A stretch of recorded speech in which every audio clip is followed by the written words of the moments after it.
Hi, I'm Nikki. Welcome to my channel where we get nerdy. So, before I do anything, my son wants me to tell you all hello and good morning. Um, so today I'm going to do what seems to be a tradition on BookTube, and that is the mid-year book freakout tag. I keep mid-year freakout book tag. I don't know. So I've watched a bunch of people do this, mainly to help me think of my own answers for this, because I tried to have as little repeats as possible. But of everyone I watched, I didn't see any of them say who started this book tag. So I don't know who to give credit to for writing out these questions. If you know, let me know in the comments below so I can give them the credit. I have my list of answers and I have books all around my feet so we can go through this. But yes, I tried my hardest to not have repeats. So if some of these you're like, wait a minute, when you read that book and you were talking about it, that doesn't quite line up. But I wanted to have as much variety as possible. So, question number 1. Favorite book of the year so far? Which, I don't know if this is going to be a shock to anyone,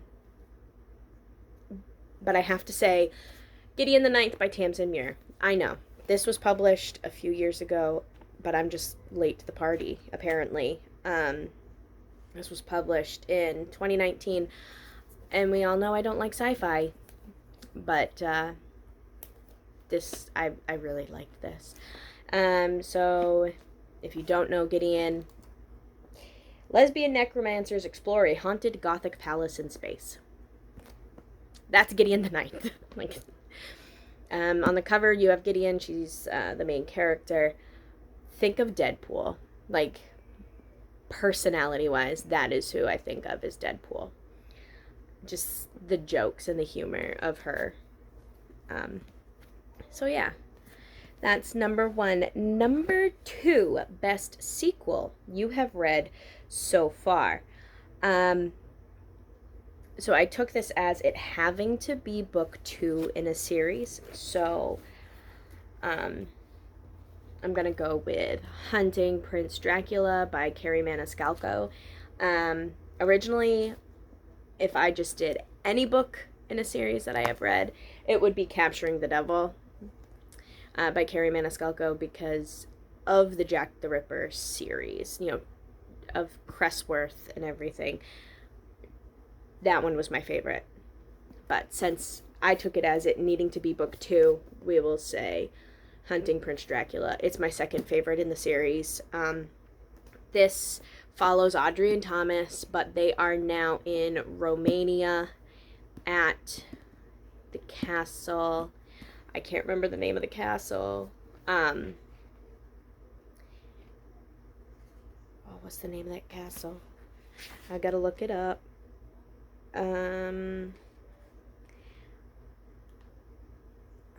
It's the one that inspired Dracula. Bram Hall, or maybe, I don't know. Don't hate me for messing it up. It's just been a minute since I read this, so I can't remember the name of the castle. But anyways, it's Prince Dracula. And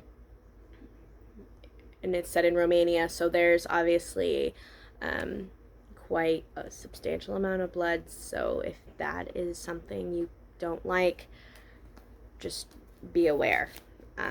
But I loved this. There was such great plot twists that I was not expecting, and the blossoming of Audrey Rose and Thomas Cresswell, not just their romance, but them as characters, was great. It was fantastic. So here's that one. I need to make a pile somewhere, but I kind of have no room. New release you want to read. This should definitely be no surprise. Witch Shadow by Susan Dennard. So this is Azalt's book in the Witchlands series. In the Witchlands, a 20-year truce has come to an end, and apparently there's this big political plot that no one has a clue as what's happening, and there's all kinds of other things going on. You have different types of witches that have different abilities. Blood witch, truth witch, wind witch, air witch, water witch, tide witch, earth witch. It goes on. And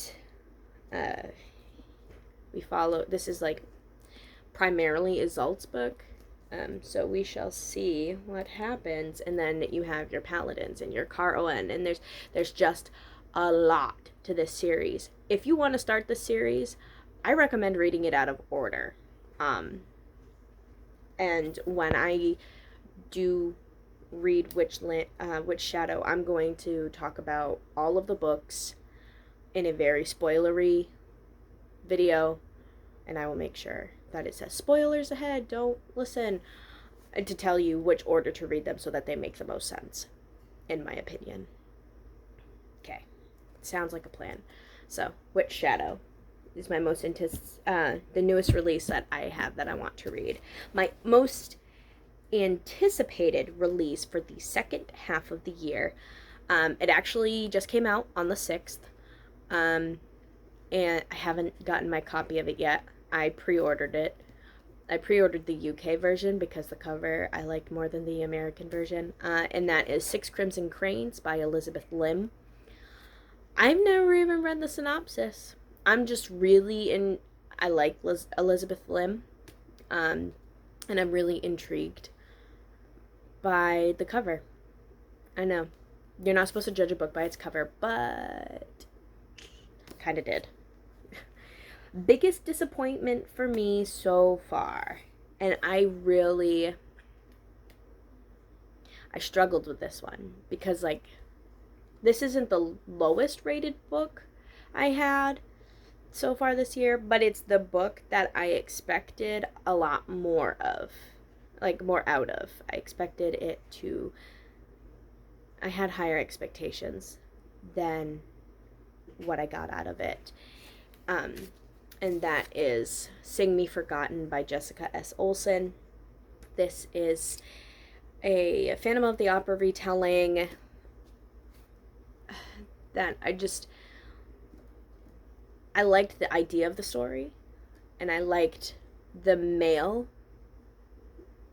lead character, but the main character I didn't like her personality. She did the whole thing like in Mean Girls, when Lindsay Lohan's character first got to the school. She had those two friends, like the two people that accepted her as friends, and then she got in with the Mean Girls and started treating those friends like poo. Very similar. Like, that's how I imagined it. Best way to compare, I guess.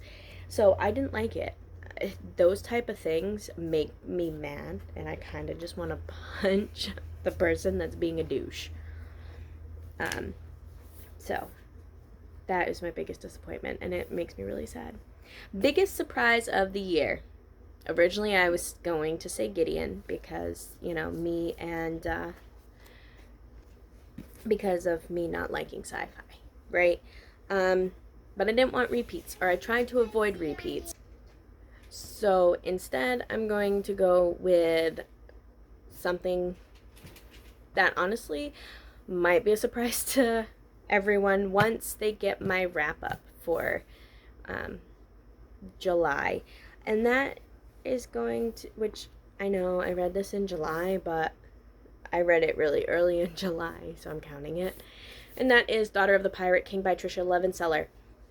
So when I hear Pirate King, I think of One Piece, which I don't have anything wrong with manga or anime, just that one was not my thing. So the only pirate or water-based thing I ever liked before I read this and this was, Pirates of the Caribbean. And that's it. I don't really like any other movies or books that are based in water or based around water. I don't know why. Maybe it's the fact that I don't know how to swim. Maybe. maybe it's the, I don't know. Or maybe it's the whole, yeah, I just don't like water, like big bodies of water. They make me anxious. It's not the creatures in them, it's like the drowning bit, and yeah, being out of control of a situation. But, anyways, I went on a tangent. I'm sorry. So, this was my biggest shock. I expected I was not going to like this. It's not very long, and pirates are, they're pirates. I think, okay. I, but, yep, I really, really enjoyed it. I don't want to say too much because I don't want to ruin my July wrap up. So just know I enjoyed this, and this was my biggest surprise. A new favorite author. So for this one, I couldn't pick because before this year and before I started BookTube, I took 11 years off from reading. It just got to the point where I didn't know what I wanted to read next. Nothing sounded like it was grabbing my attention. And then my son was born, my oldest, and I didn't really have a lot of time to read. So a lot of these authors are new to me. And it's not that I don't like their work, but we will go with the ones that stick out the most. And that would be, I couldn't pick between these two, honestly. Shocker. Tamsin Muir and Susan Dennard. I like that Susan Dennard purposefully writes so that you have no clue what the heck's going on, and that you're coming up with theories and you're trying to critically think. This series, I have taken more notes and tabbed more books and discussed theories with my husband that has never read these books. Like, I'm telling him he actually knows what's going on and he has no clue, and I'm just like trying to bounce ideas off him. And yeah, because like, look at Blood Witch, that's all kinds of tabbed. So it's the one book series that makes me really intrigued. And then the world building of this, fantastic. The descriptions, phenomenal. The anatomical correctness, I know I've said it before, but still, the anatomical correctness for my science-y heart, I loved it. So those, by far, my two new favorites. So next we have new fictional crush. And I couldn't pick because, one, I'm not straight. So I couldn't pick just one. Like, I didn't want to be like leaving out a big part of who I am. So we have, for gentleman characters, let me dig out the books. We have Aduin, the Blood Witch, or as I call him, Baduin. I know a bunch of other den nerds that have read this call him Baduin as well. Then we have, and then after that we have Bastion of All the Stars and Teeth by Adeline Grace. He is the pirate. He's, we'll say, the second male. Like, you have the main character, which is Amora, but then you have him, so maybe like you'd call him the second main character. Yeah. If you know, you know. And then we have Ryden. At least that's how I think you pronounce his name. Ryden sounds best. Of Daughter of the Pirate King. Yet again, not going to say much because I don't want to mess up my wrap up. But Yep. Just trust me. And then for female main characters, we have there's a theme you're going to notice. First, Gideon. I mean, she's already a lesbian, so it works, right? Gideon the Ninth. Melora from Lore by Alexandra Bracken. And Isolde from the Witchlands. Obviously, I have a thing for women that are strong characters and apparently are really good with fighting and swords. Who knew? Newest favorite character. So again, this is one of the ones where I didn't want to have repeats. So, and to, this is gonna, my wrap-up's gonna be a pain in the butt to film, but we're gonna say Gavin Scott from the Bromance Book Club by Lysa K. Adams. He's a sweetheart. That's all I'm gonna say. He's a sweetheart. I don't want to go too far into that. A book that made you cry. A book that made me cry. Pachinko by Min Jin E. There's so much in this book. It would be hard to do this book justice.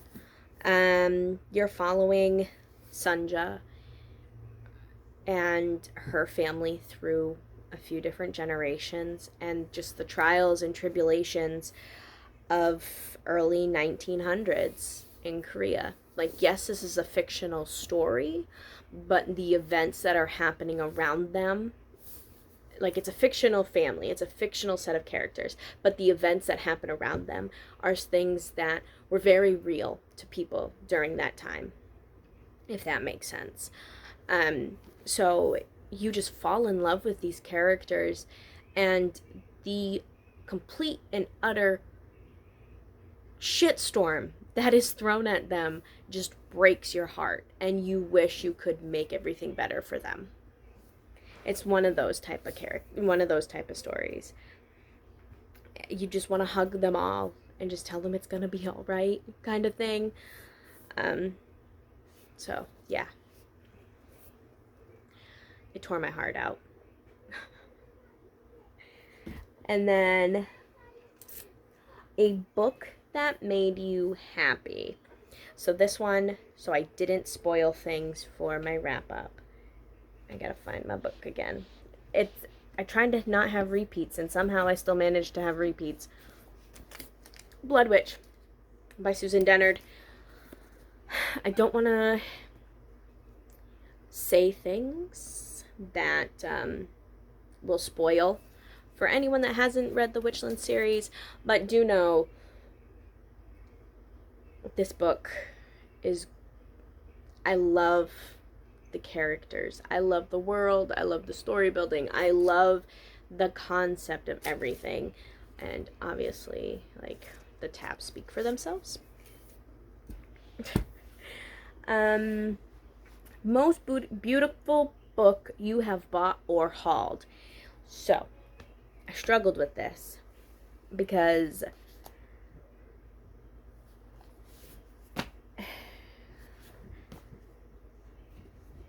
I couldn't pick, basically. One of them being Lore by Alexandra Bracken. This is a special edition one. I can't remember which book box. I bought it online. Owl Crate. Someone bought it, read it, and just said, okay, I bought it and read it. There's no need for me to keep it now, type thing. So I got it off eBay for how much it would have cost me just a normal Lore at Barnes & Noble. So it just happened to be a special edition. And I just love this cover. Medusa is one of my favorite monsters of Greek mythology. I love snakes. I don't know if anyone knows that. But Danger Noodles, I love absolutely. And it just, this cover, I find it very captivating.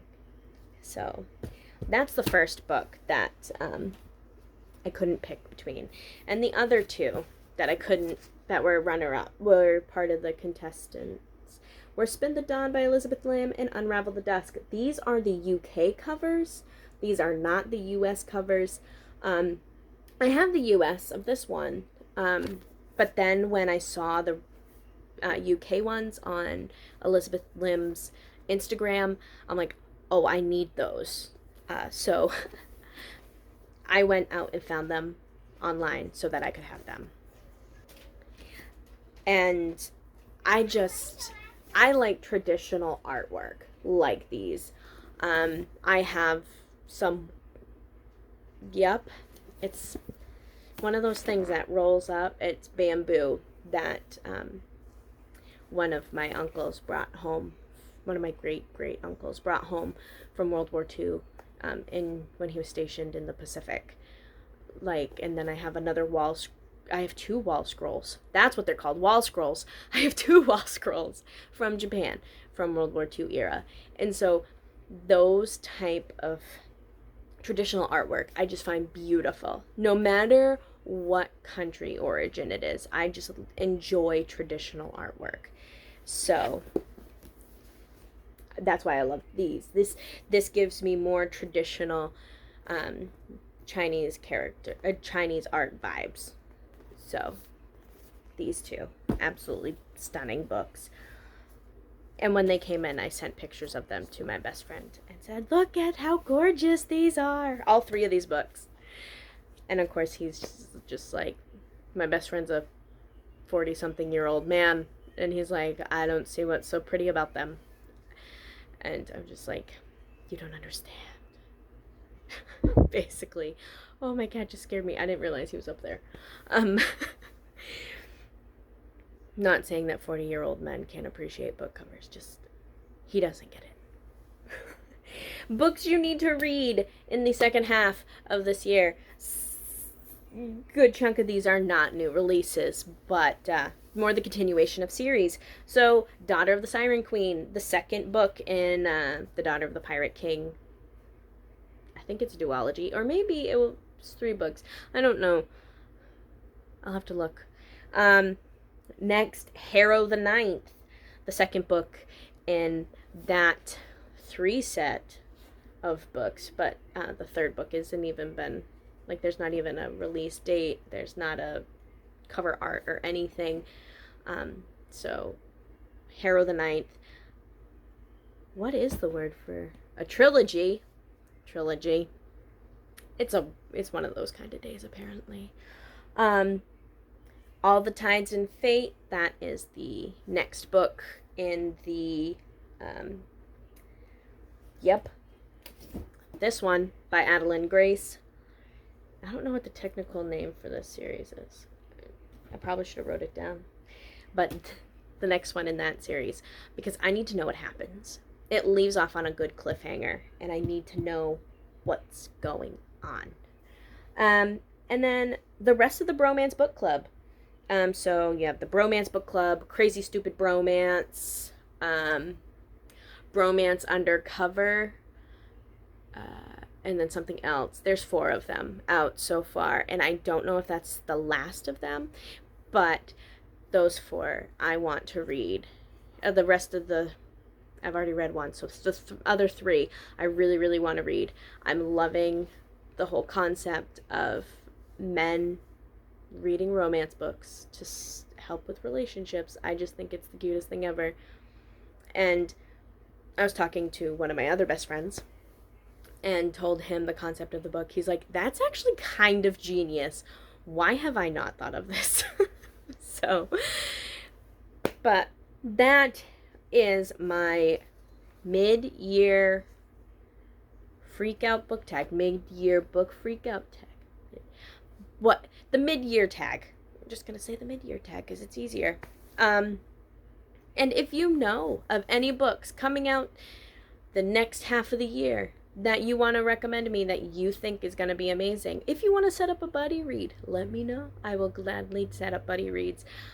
You can message me on Instagram at gdxnikki. And Also, obviously, you know my taste in books. So, any type of recommendations, I have a note going on my phone of recommendations I get from people. So, every time I go to Barnes and Noble, I grab them. And so, please, anything.